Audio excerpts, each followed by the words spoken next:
Prime Minister Rowley also called out radio stations whose schedules are filled with American pop or gangster music as opposed to West Indian music, art and drama. He commended UNESCO and the CBU for their efforts to address the dangers of misinformation.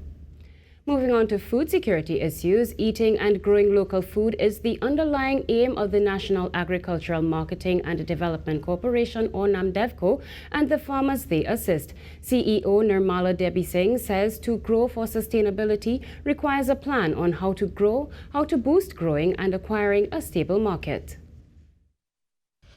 Farmers to be assured that when they grow today, there is a market available for them. So NAMDEVCO has quite recently also looked at developing and bridging that gap between farms and commercial buyers. And we have started it through a particular restaurant chain. I won't reveal their name right now, but it is important to know that some of the foods in one of our biggest restaurant chains actually comes from our local farmers. These relationships, Ms. Debysingh says, helps farmers to grow more food for sustainability. Growing towards a secure market, a sustainable market, a market that demands your produce, then it encourages you to change your farm management practices in an attempt to ensure that there is always food available and there is always something to take to market because your market is sure.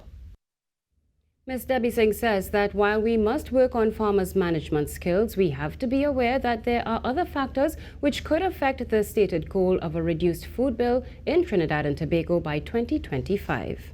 Climate change is a big umbrella.